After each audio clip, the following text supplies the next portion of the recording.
Hey everyone, tonight we're stepping straight into the burning jaws of the desert.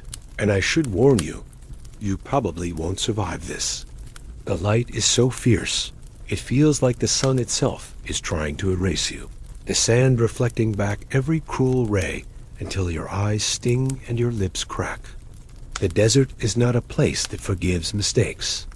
It is a place that swallows people whole, leaving nothing but bones and maybe a few scraps of leather flapping in the wind. And yet, caravans kept coming here in the Middle Ages' long lines of camels, merchants, guards, and dreamers who somehow found a way not just to cross, but to make fortunes along the way. So before you get comfortable, take a moment to like the video and subscribe, but only if you really like what I'm doing here. And please, tell me in the comments where you're watching from, and what time it is. I love knowing who else is awake when history is at its strangest.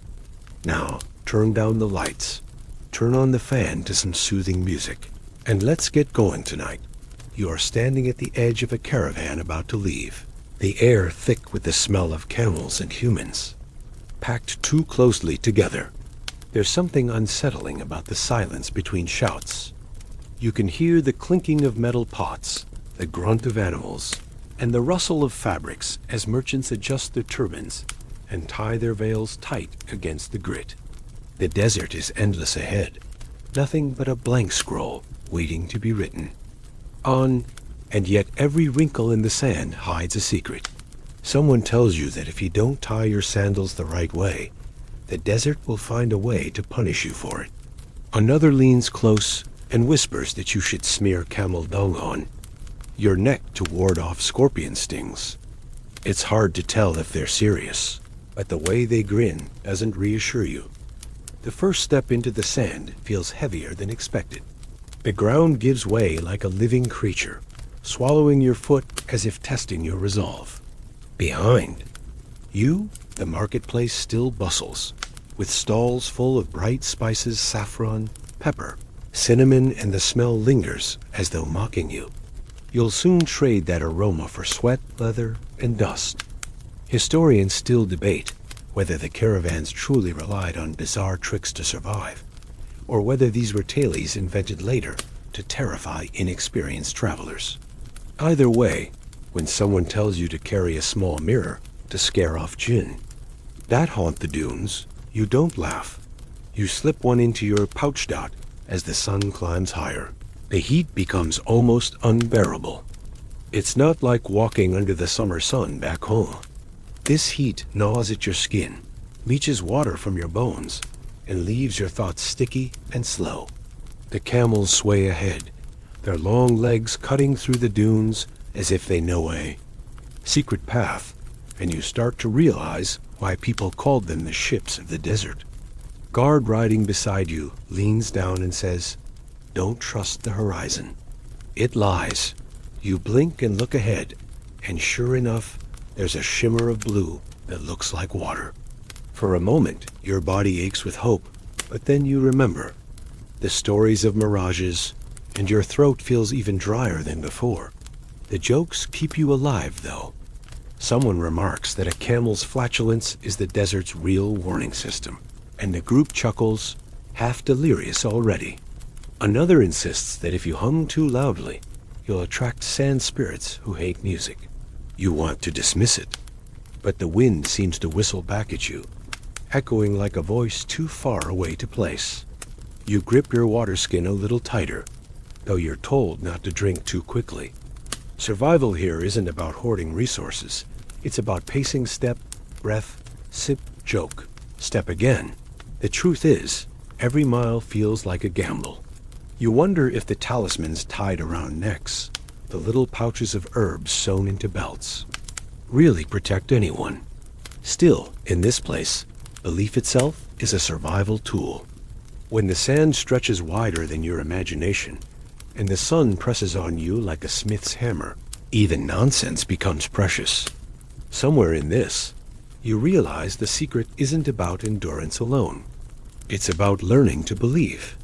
Just enough to laugh, just enough. And to trick yourself into thinking you're not walking into the mouth of death, you shuffle deeper into the heart of the caravan, and it feels like you've entered a traveling city that smells of everything at once. The odor is not gentle pungent spices, rub shoulders with the sour tang of sweat, the dusty sweetness of dried dates, the sharp bite of leather saddles warming under the sun. Every step you take, your nose is assaulted, and yet you begin to find a strange comfort in it, as if survival itself smells like this half-rot, half-luxury. Camels grunt and sway, their jaws endlessly chewing as if mocking your hunger. A merchant beside you tugs on your sleeve and offers a sliver of dried fish that tastes of salt and smoke, so tough you might as well be gnawing on leather. Another laughs and shakes a pouch of peppercorns under your nose, saying it keeps demons from climbing into your lungs at night. You laugh, but you pocket one anyway. The desert does not care if you believe. It only cares if you doubt. Somewhere ahead, a group of African traders marches with baskets of ivory balanced on their shoulders, singing a tune that rises and falls like the dunes themselves. Beside them, Persian merchants smell of rosewater, their robes heavy with embroidered silks, while Arab guards clink with weapons that glitter too brightly under the sun. And you, sweating, stumbling, are just one more figure swallowed by this mix of languages and smells. Historians still debate whether these caravans were truly harmonious melting pots or tense powder kegs waiting to explode. Looking around, you'd guess the truth is both. A sly grin here, a narrowed eye there, hands tightening on blades as easily as they loosen on wine skins. At night, you overhear men arguing about whether Genoese traders have hidden gold sewn into their belts, or if the Indian merchant who keeps whispering into his prayer beads is actually cursing rivals under his breath. Someone jokes that if the spices don't kill you with their strength, the gossip surely will. And yet, laughter bubbles here more easily than you expect. A boy runs past you, his hands sticky with honeyed figs, and nearly collides with a stern Turk who curses in 3 languages at once, only to laugh at his own clumsiness. Even the camels get in on the humor-snapping groaning and spitting at unlucky passers-by as if they know their audience. You realize quickly that the caravan is not just a way to survive the desert. It is a theater, and everyone here is performing. Merchants boast of past journeys, sometimes hilariously exaggerated. A man insists he once saw a serpent the size of a minaret slither across the sands, while another swears he outdrank a djinn at a campfire. The audience roars with disbelief, but no one dares to say it out loud, because what if it's true? The desert is too large for certainty, too strange for easy denial. So stories hang in the air like incense, heavy and impossible to escape. Your senses adjust until you find patterns in the chaos. The saffron that stains fingers yellow, the clove that numbs your tongue when chewed, the tang of goat skins fermenting into sour milk gall, these are details that bind you to the group. One man presses a nutmeg into your hand, winking as if he's given you a secret treasure. You know it's just a spice, but in this desert, even the smallest token feels like a charm against death.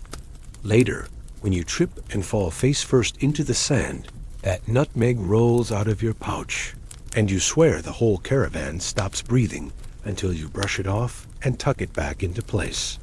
There is an odd detail everyone agrees on. Camels despise certain perfumes. A merchant wearing too much musk is forced to ride at the back after one particularly moody beast refuses to move forward in his scent. The group laughs about it, but whispers too, if a camel can reject perfume, what else might it reject? Food? Rider? Life itself? The caravan's rhythm becomes a blend of suspicion and humor, survival disguised as comedy. You walk, you joke, you eat strange things that make you queasy, and you learn that sometimes the secret to enduring misery is to laugh so hard it almost feels like joy. The horizon wavers like a living thing. teasing you with promises it has no intention of keeping. You stare at what looks like a pool of shimmering blue water ahead, your throat tightening with hope, only to watch it vanish into air as you take another step. The desert delights in lying to you. Someone beside you mutters, "Don't believe the sea and the sand," and you realize it's not just advice. It's a survival rule carved into the bones of every traveler. The mirages are cruel jokes, and every person in this caravan has fallen. For one at least once. To trick your own eyes is exhausting. To trick your own thirst is worse. The leather water skins swing from camel saddles like dangling lifelines, their smell sharp and earthy. When you raise one to your lips, the liquid inside is tepid, tasting faintly of goat and smoke, but it slides down your throat like liquid. Salvation. You want to gulp, drain every drop, but the man riding nearest growls at you not to. Sip, not swallow, or you'll be dry by noon. He doesn't need to tell you twice. The oddest thing is what passes for refreshment here. You're offered a bitter brew made from desert herbs steeped in hot water, which feels like madness in this heat. Yet somehow it eases your stomach, and the laughter that follows your grimace is as soothing as the drink itself. Another man brags about a concoction made by boiling dried lizards, swearing it restores energy when nothing else can. You gag at the thought, but then catch yourself wondering if you might one day beg for it. Survival in this place is not about taste, it's about the imagination. If you can imagine yourself refreshed, you are. Historians still debate whether medieval travelers truly relied on such grotesque tonics, or if later writers embroidered the truth to make desert life sound more exotic. But when you see a guard tilt back his head and swallow something that looks suspiciously like beetle juice, you don't argue with history. You just decide you'd rather not know. Every sound is sharper here.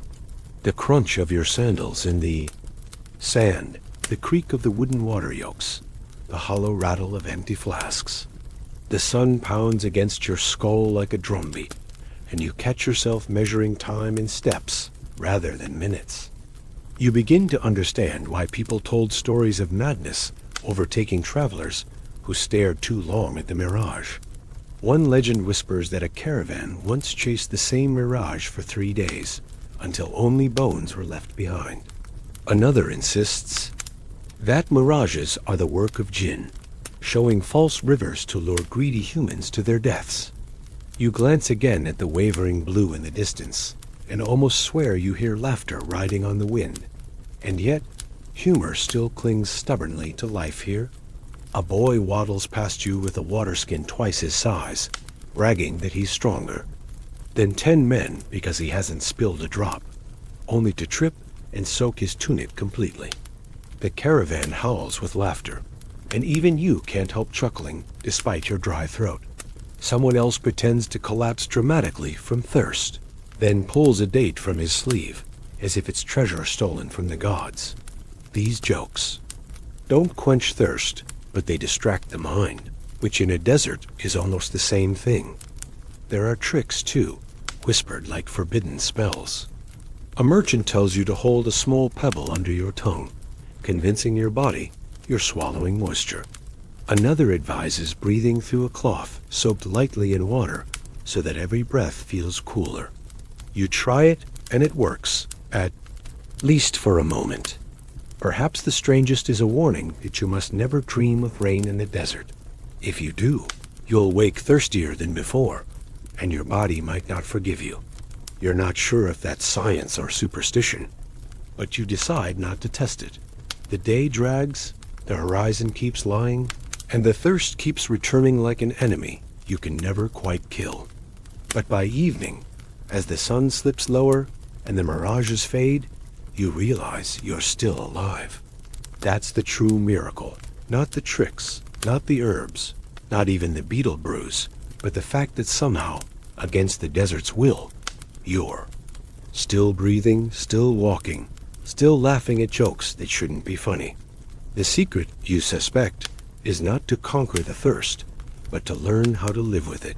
like one more companion in the endless line of the caravan. Darkness does not save you here, it only changes the rules.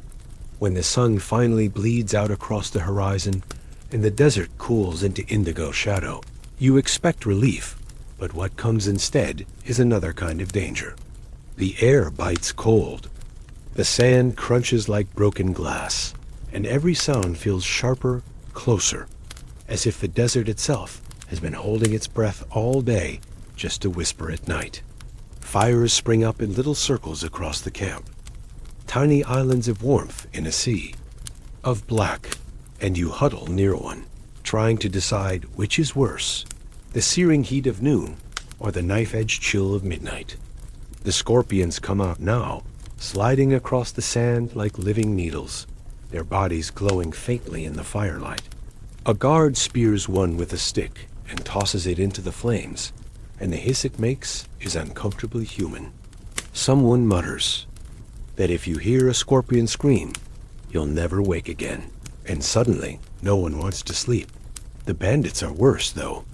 Every caravan whispers about them. Groups of ragged men who lurk just beyond the firelight, waiting for the weakest to drift too far from the circle. You swear you see movement on the edge of the dunes, shadows that don't belong to camels, shapes that crouch and vanish when you blink. A woman nearby ties little bells onto her anklets, saying it keeps thieves away, though the sound only makes you more nervous. Historians still debate whether these attacks were constant threats or rare tragedies exaggerated by frightened travelers. But the way the guards grip their swords, you suspect the danger is real enough. The silence between camel grunts is too perfect, too rehearsed, like a stage set for violence. Stories blossom in the dark, as they always do. A man from Syria swears that once he saw pale figures walking across the dunes, carrying torches that burned green instead of red, leading caravans to their deaths.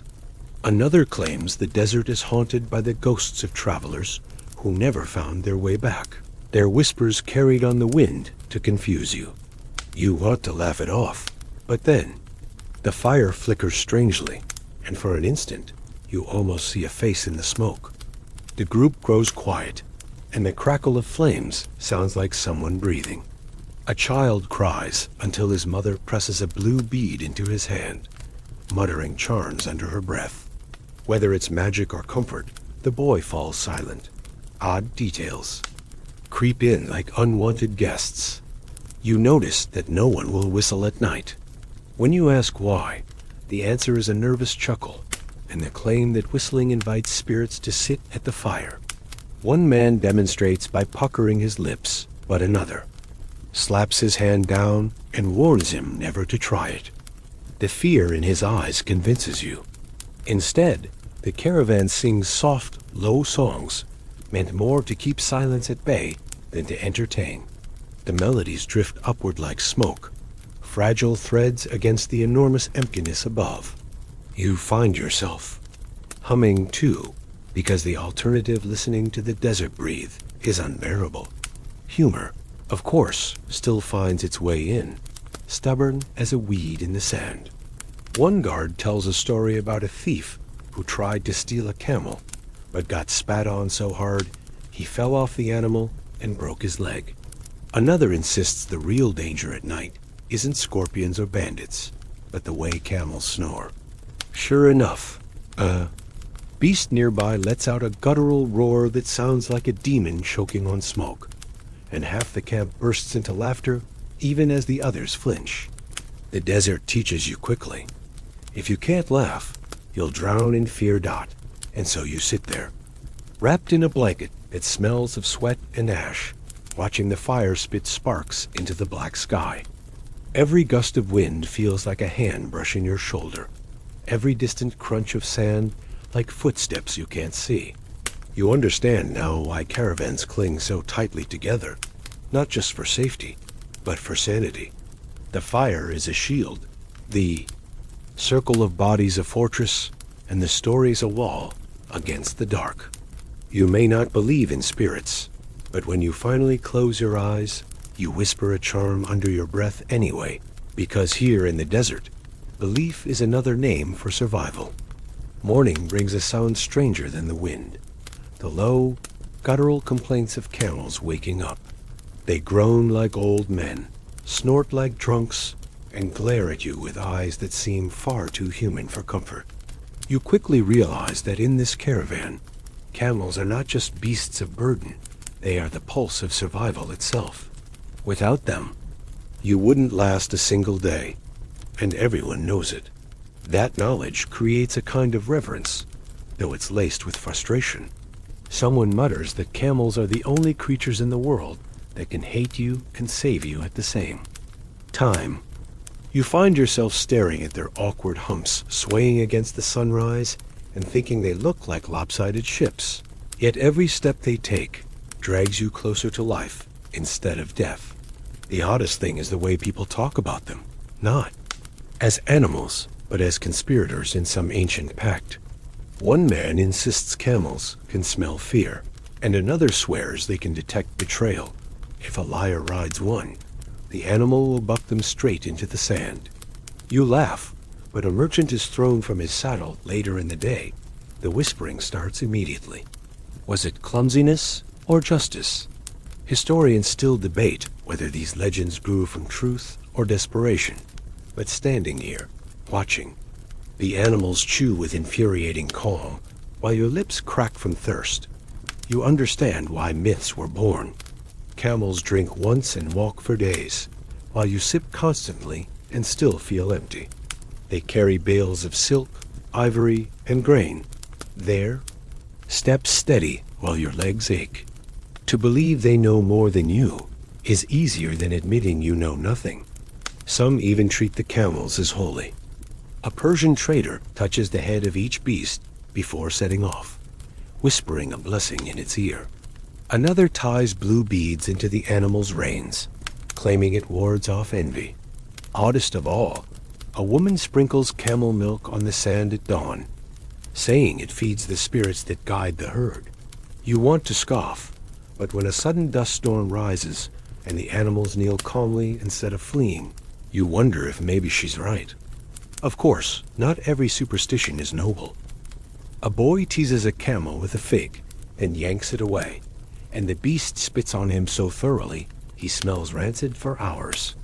The caravan howls with laughter, declaring the camel has judged him guilty of arrogance. Later, someone claims that camel spit cures infections, and a debate breaks out around the fire. Half insist it's poison, half that it's medicine. You hope you never need to find out. Another joke spreads that the real conspiracy is between the camels themselves, who secretly run the caravan while the humans just follow along. Looking into their haughty eyes, you almost believe it.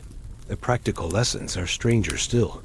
You're told never to walk directly behind a camel, unless you wish to be kicked into next week.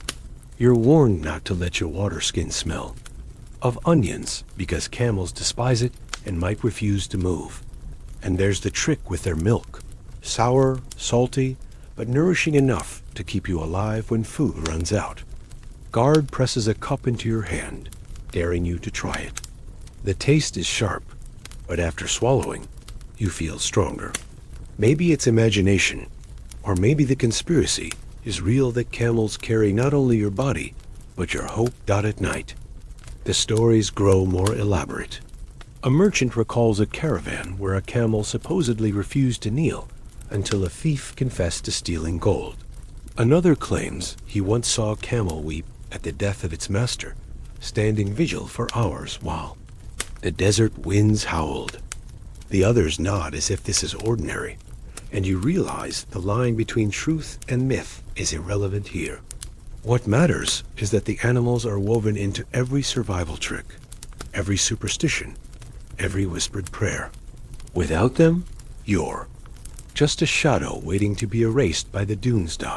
So you fall asleep listening to their deep rumbling, half lullaby, half threat, and wonder if tomorrow they'll decide to carry you farther or leave you behind. The desert may be vast and merciless, but the real secret is this: it belongs to the camels, and you're only surviving because they allow it. the desert finally cracks open with a promise. An oasis, shimmering in the distance. Not a trick, this. Time but a cluster of palms around water, as real as your own heartbeat. The caravan erupts in motion, a wave of urgency that feels like panic disguised as excitement.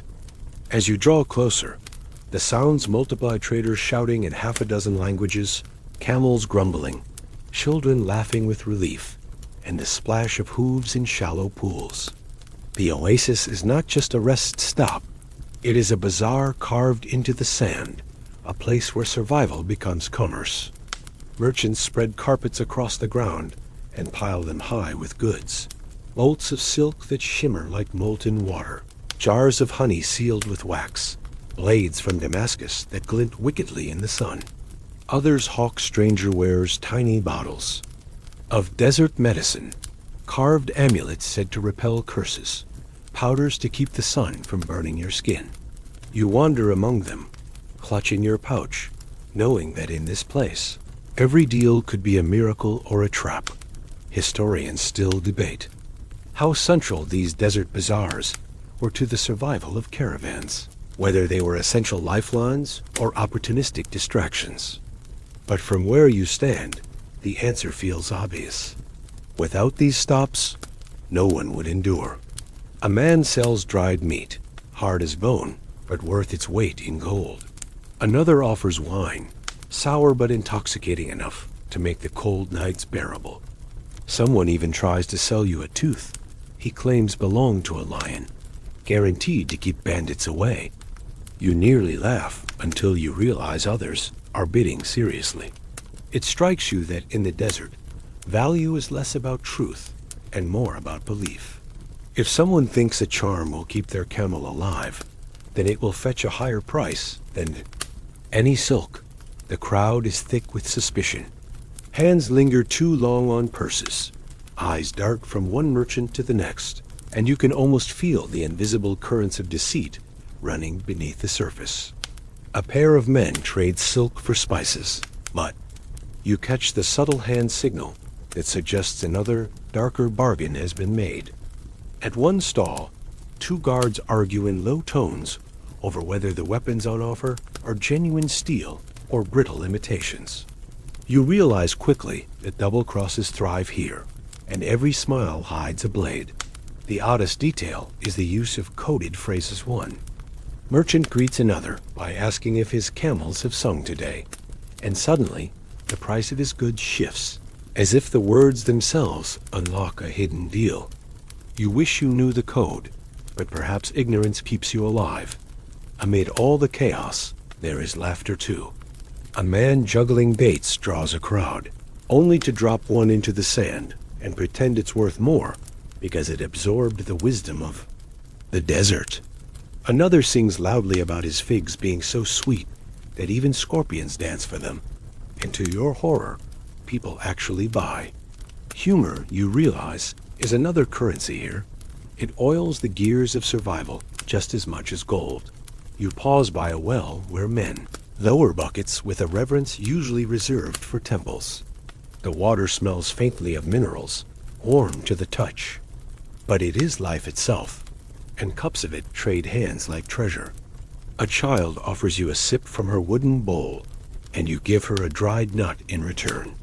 The exchange feels sacred, even if it's laughably uneven.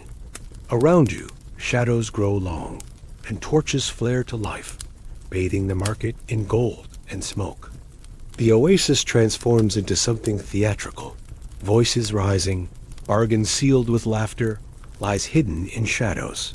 There are warnings, of course. A guard tells you never to let anyone sell you air in a jar. A scam where merchants claim they've bottled desert breezes to cool your tent. Another insists that if someone offers you a map of secret routes, burn it immediately, because no two maps ever agree, and following one will only lead you into the dunes. Yet still, you see buyers reaching for their pouches, convinced they've struck genius deals. When the night settles, the bazaar quiets, and you notice how quickly the illusion fades. The carpets are rolled up. The merchants vanish into the dark. and the oasis returns to being what it always was, a fragile patch of green in a wasteland determined to erase it. But for a few hours, it was a kingdom of trade, laughter, and deception. And you realize that survival here isn't about hoarding supplies. It's about knowing which illusions to believe and which to ignore. The desert has a cruel way of reminding you that every step forward is taken on top of someone else's failure. One morning, as the caravan crests a low dune, you see them, bones scattered across the sand like forgotten punctuation marks in a story cut short. Some are bleached white, others half buried, jutting out of the ground like accusing fingers. The silence is heavier here. Even the camels seem to walk softer, their feet sinking carefully around the remains.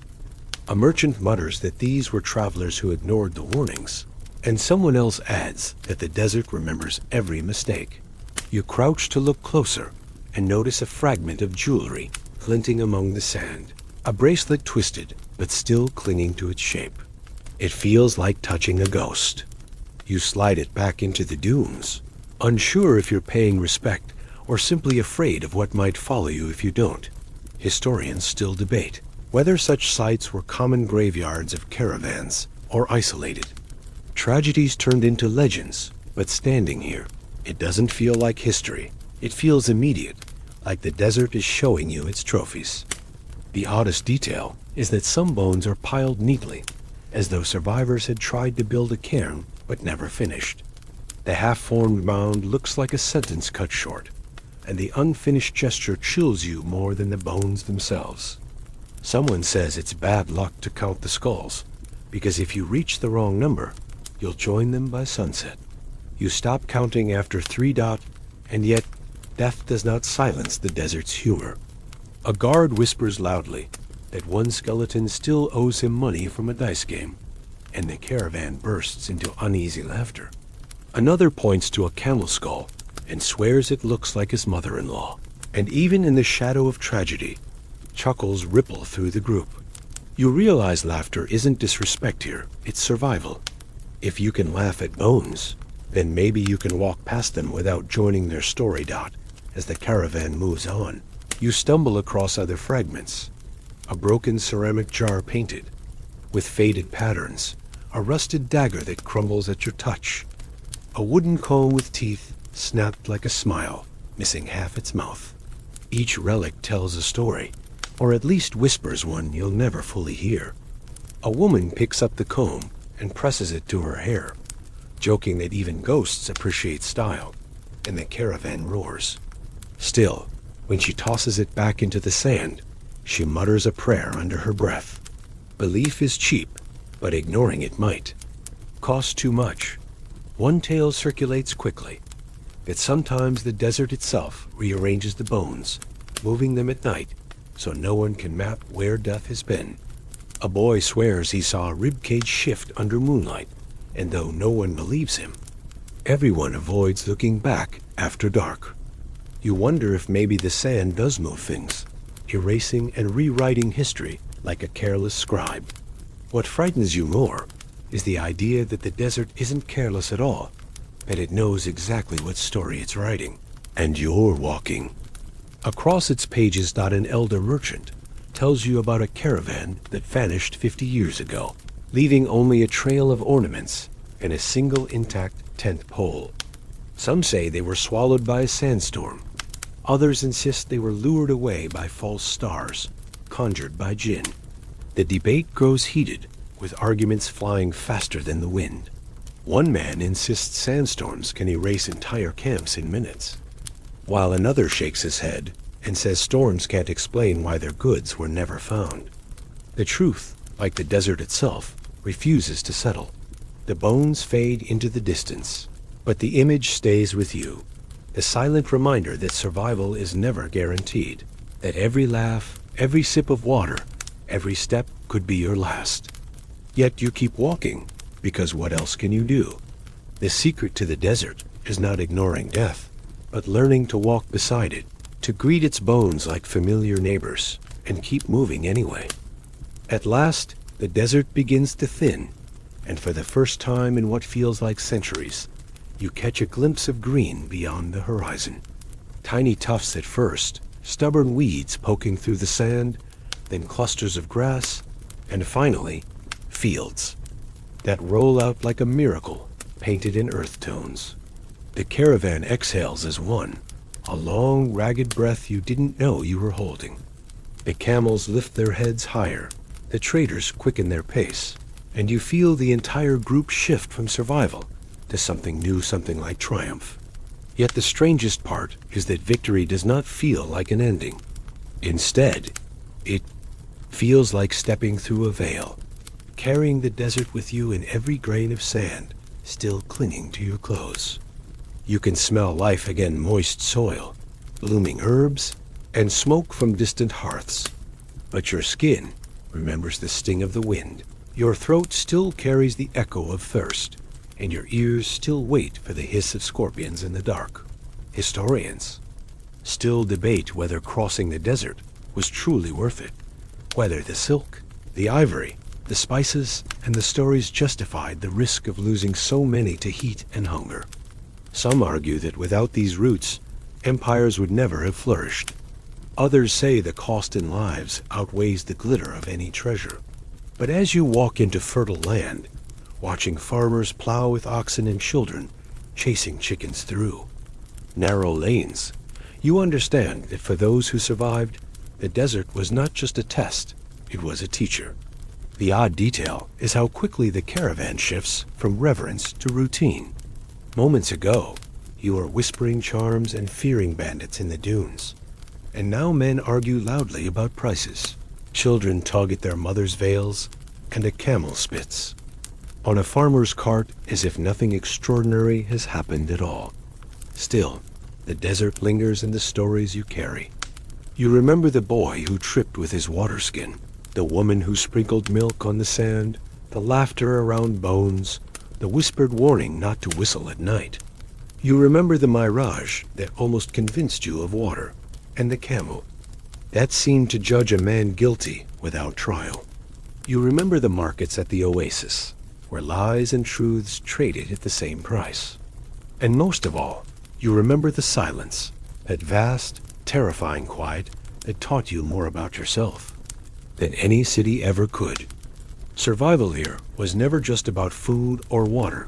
It was about belief, humor, and the strange tricks that made the impossible tolerable. A guard slaps your shoulder and jokes that now you're ready for anything, even marriage.